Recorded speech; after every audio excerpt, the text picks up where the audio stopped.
Génération Éco. Bonjour à vous toutes et à vous tous, internautes et auditeurs de la planète Éco.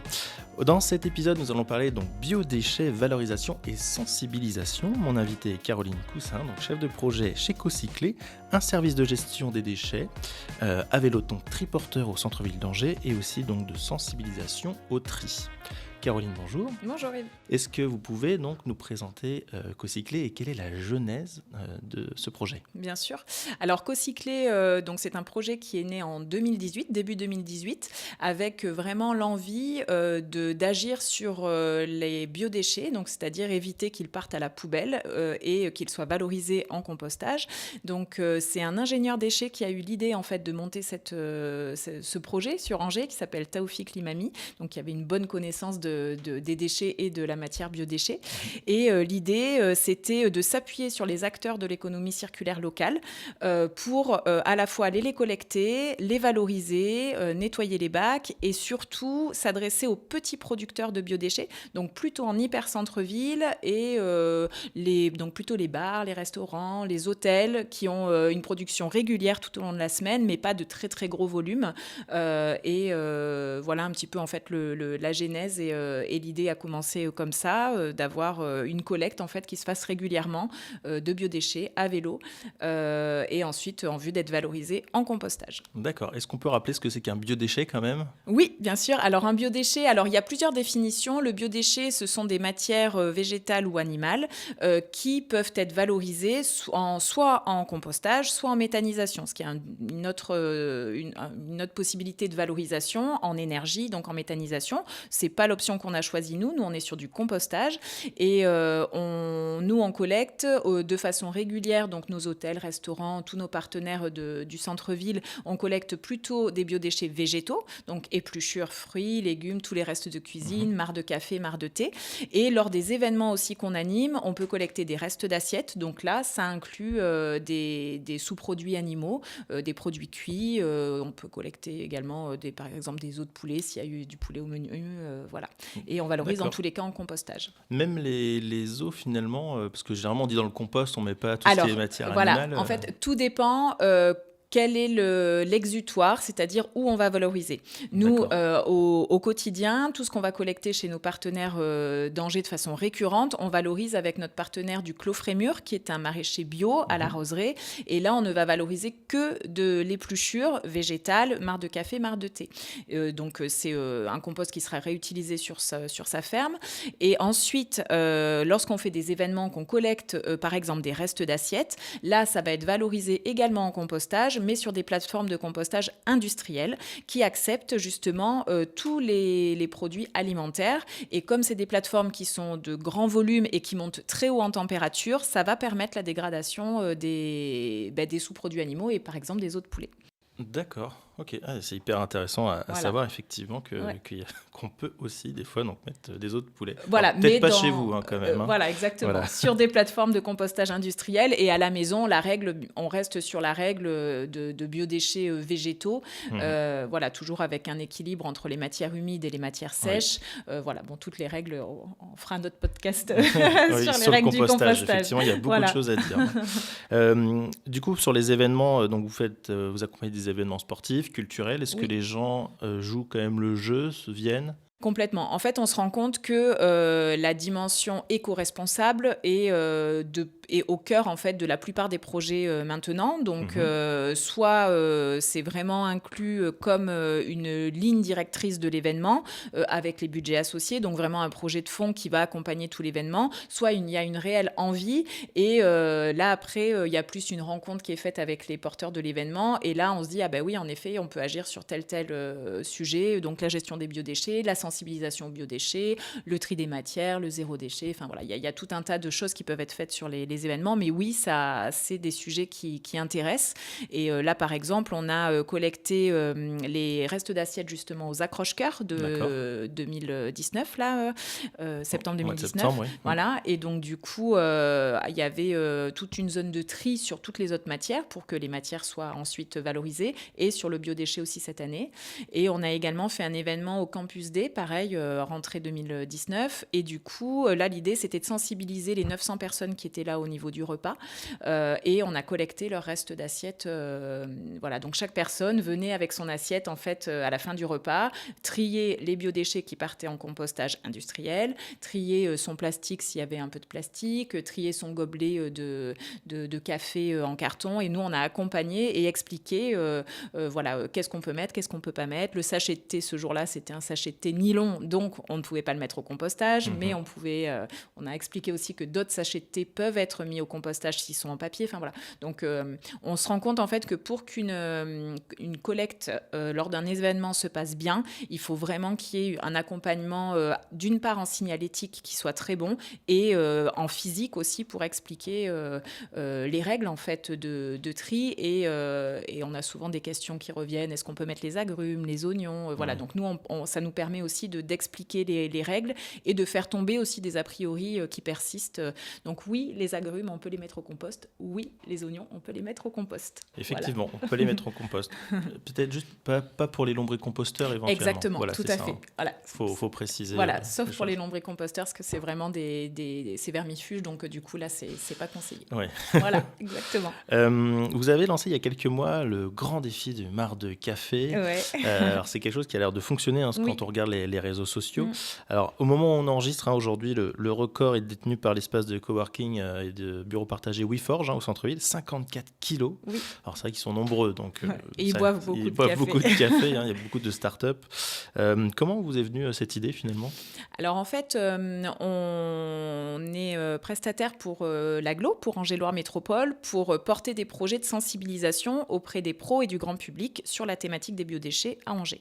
Et nous, notre approche, c'est de faire des événements ludiques, sympas, sous forme de challenge et de s'appuyer vraiment sur les réseaux. Et quand on a souhaité s'adresser aux pros, on s'est dit il faut vraiment qu'on arrive à trouver des ambassadeurs au sein des entreprises, une personne, quelle qu'elle soit, quel que soit son poste, son service, mais vraiment qui puisse porter le projet et embarquer, entre guillemets, tous ses collègues dans ce geste de tri qui, finalement, au quotidien, ne demande que très peu de temps. Plutôt que de mettre dans la poubelle, on met dans un bac, voilà. Et c'est des habitudes à prendre. Exactement. Et donc, du coup, en fait, l'idée est venue en réfléchissant. Et puis aussi, voilà, parfois, c'est des idées qui naissent un peu spontanément. Et en fait, quand on a testé la première fois, là, on est à notre 3e édition. Et dès la première fois, on a senti qu'il y avait un engouement hyper fort des entreprises sur Angers pour participer. Et même certaines entreprises qui ont joué le jeu la première fois ont finalement trouvé des solutions pour valoriser leur marque de café en dehors de nos temps d'événements. Et donc ça, c'est une vraie satisfaction parce que du coup, ils se sont rendus compte que Georges, à la compta, il avait un compost et qu'il voulait bien récupérer le marc ou qu'il y avait un jardin partagé à côté qui pouvait valoriser le marc. Donc du coup, voilà, on est allé encore plus loin dans le changement d'habitude et c'est ce que l'on cherche. D'accord, ouais, vraiment super projet. Et effectivement, ça fait des petits finalement. Exactement. Et tout le monde c'est ça. Et joue puis, le jeu. Voilà. Et puis la pause café reste quand même un moment convivial en entreprise où on peut papoter de choses et d'autres et d'écologie notamment. Et au travers de ce geste très pratique, ça a permis d'initier de nouveaux changements. Et pour motiver le plus de monde possible, on offre toujours une petite dotation. Donc là, on offrira des vins chauds, par exemple, au marché de Noël. D'accord. Donc voilà, l'idée, c'est ça aussi, c'est sans non plus avoir toujours la politique de la carotte, mais être dans cet esprit, on se challenge entre sociétés, on essaie de trier un maximum, et puis il y a une petite dotation, le petit clin d'œil, pour récompenser les trieurs. D'ailleurs, en parlant de tri, donc l'entreprise à la base, donc c'est pour les professionnels. Oui. Donc il y a pas mal de sensibilisation donc, auprès des particuliers, notamment sur les événements. Oui. Donc vous avez lancé aussi via des réseaux de partenaires des collectes pour les particuliers. Est-ce que c'est quelque chose qui fonctionne quand même aussi ? Oui, alors donc là vous parlez de Co-Compost. Donc Co-Compost fait aussi partie de notre panel, on va dire, d'événements qu'on déploie tout au long de l'année. Et c'est un événement qui dure entre 1 semaine et 2 semaines où on s'appuie sur des partenaires à Angers. Donc là on a par exemple fait plusieurs événements avec l'épicerie de Pauline, avec Day by Day Réseau Vrac, avec Jeanne Jardinerie Fleuriste, la Biocoop, Biodéliste, dans la doute. Enfin, voilà, déjà des gens qui sont plutôt engagés dans une démarche soit de réduction des déchets, soit écologique, on va dire. Plutôt centre-ville. Plutôt centre-ville, Oui. voilà. Et après, en essayant d'amener quand même des points sur des endroits un peu stratégiques. Et l'idée, c'est donc d'ouvrir, alors sur une période donnée, une semaine ou 2 semaines, la collecte des biodéchets, enfin le dépôt des biodéchets pour les Angevins, de façon à ce qu'ils puissent avoir un exutoire supplémentaire pour ceux qui n'ont pas de compostage de pieds d'immeuble ou un compostage individuel. Et là, pareil, lorsqu'ils viennent déposer leurs biodéchets, donc après une animation sur les réseaux assez intense de notre part, là, par exemple, la dernière fois, on leur a remis un petit sachet de graines. Voilà, toujours pareil, le petit clin d'œil. Merci à vous de faire ce geste de tri, de venir déposer les biodéchets. Et on vous remet des petites graines. Donc là, on avait fait un partenariat avec Germinance, une très belle boîte de graines reproductibles et bio. Donc voilà, on essaie d'aller au bout de notre engagement aussi sur les partenaires qu'on choisit. D'accord, donc il y a eu 2 éditions de Compost. 3. 3 maintenant déjà. Ouais, D'accord. on a fait la 3e le mois dernier. D'accord. Et donc l'idée, c'est tous les mois d'essayer d'en faire une ou Alors, parce que ça demande quand même beaucoup d'énergie. Alors oui, ça demande. Alors il y a deux réponses en fait. D'un côté, le mettre en place au long cours, pour l'instant, c'est pas à l'ordre du jour, donc on veut continuer à être sous forme d'événement, parce que ça ne se substitue pas non plus au compostage de pieds d'immeuble ou au compostage individuel, ou alors au compostage qui arrive avec le projet 51 du budget participatif, donc des composteurs de quartier qui vont être installés fin 2019 et 2020. Donc il y a une stratégie pour composter à Angers qui est avec des outils pérennes, et nous on est plutôt en mode déclencher en fait l'envie de trier pour changer ses habitudes. Voilà, donc on est plutôt sur cette vocation-là et cet aspect-là. Peut-être qu'un jour il y aura quelque chose de pérenne qui se mettra en place avec des partenaires commerçants, mais pour l'instant c'est pas à l'ordre du jour. D'accord. Voilà. Alors Cocyclé, on est sur Angers. Est-ce que vous avez envie d'exporter un peu votre marque à l'extérieur d'Angers Alors, sur le territoire, oui. Donc, Angers, Agglo, oui. Aujourd'hui, on a beaucoup de projets sur Angers et l'Agglo, sur le territoire. Donc, on va se concentrer là-dessus. Et on veut aussi garder notre expertise et notre degré d'engagement sur ce que l'on fait, en fait, déjà, l'événementiel et la collecte et la valorisation. Et il faut savoir qu'exporter un projet comme le nôtre, ça veut dire qu'il faut aussi se réentourer de toute une batterie une batterie, c'est pas très joli comme mot, mais tout un cercle, un écosystème exactement de partenaires. Et donc ça peut prendre du temps, donc sûrement, mais pas tout de suite, voilà, pas dans les mois qui viennent. L'idée, en tout cas. C'est de vraiment bien faire le boulot, bien sensibiliser la région angevine. Exactement. Et il y a encore beaucoup de travail. On est présent encore sur peu d'événements et on voit qu'il y a des grosses demandes, donc faisons les choses bien déjà ici, et puis dans un deuxième temps, il n'est pas impossible. Oui, ça viendra tout seul finalement. Oui, tout à fait. On n'est pas dans une démarche d'essaimage aujourd'hui, mais vraiment de super bien faire les choses ici à Angers. Super. J'ai une question récurrente dans mon podcast, qui est généralement une de mes dernières questions. Est-ce que vous pensez que les générations futures auront cette fibre un peu éco ? Alors, moi, je suis une zéro déchet convaincue, donc oui, je côtoie aussi beaucoup de gens. Lorsque je fais des événements, j'anime aussi des événements dans des écoles, donc je me rends compte que même les petits, les enfants, mais même les ados, sont aujourd'hui baignés dans l'envie de mieux faire, de protéger la planète par des actions simples, se questionner sur sa consommation.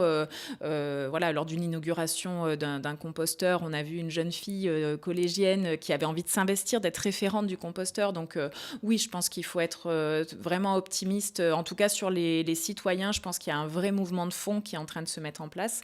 Après, il faut que les autres briques, institutions, politiques, entreprises, se mettent aussi au diapason et accordent les violons pour aller dans une démarche éco-responsable. Mais oui, j'y crois. On n'a pas le choix de toute façon que d'être optimiste. Oui, non, c'est sûr. Pour ceux qui regardent la version filmée du podcast, on a devant nous un petit pot J'imagine que c'est du compost à Oui, l'intérieur. exactement. Combien de temps il faut pour faire du compost comme ça? Alors, Et du combien de matière? compost, en général, quand on fait, on va dire, si on a 1 tonne de biodéchets, on va récolter à peu près un tiers de cette, donc on va dire 350 kilos de compost. Donc ça réduit à peu près d'un tiers sur du compost fini. Ça met entre 9 à 12 mois pour devenir un compost. Donc cette matière, en effet, cette terre du coup très, très noire, très riche, qui permet d'enrichir les terres. Et donc, du coup, nous, les biodéchets, par exemple, qu'on amène au Clos Frémur, elles sont amendées, on vient y rajouter des matières sèches, donc de la sciure de bois. Et donc, on va dire 9-12 mois après, Sébastien du Clos Frémur pourra utiliser le compost sur ses terres maraîchères. Et pour donner une petite ordre d'idée, nous, chaque mois à peu près, on collecte et on valorise 3,5 tonnes de biodéchets. Donc, depuis le début de l'activité, on est à peu près à 55 tonnes valorisées, collectées, valorisées. Donc, c'est top ça. c'est pas mal. C'est bien. Ça C'est commence pas à mal. devenir hyper intéressant. Ouais, tout à fait. Et du coup, c'est des chiffres aussi qui sont quantifiables et qui pèsent avec toutes les actions qu'on mène aussi pour la ville et pour l'agglo. Donc c'est chouette, il faut continuer. Bah, c'est top. Est-ce qu'on peut vous trouver donc sur les réseaux sociaux, c'est ça? Oui, directement. Ouais, tout à fait. Donc on est très actifs sur les réseaux parce que c'est notre façon aussi de communiquer et de sensibiliser. Donc Facebook, Twitter, on a quelques vidéos sur YouTube, on est sur LinkedIn et après notre site bien sûr cocyclé.com. D'accord, donc voilà. COCYCLE. C'est d'accord, Cocyclé. Merci beaucoup Caroline. Merci. N'hésitez pas donc à réagir sur ce sujet, toujours sur les réseaux sociaux. Et je vous dis à bientôt pour un prochain épisode. Merci. Merci, à bientôt.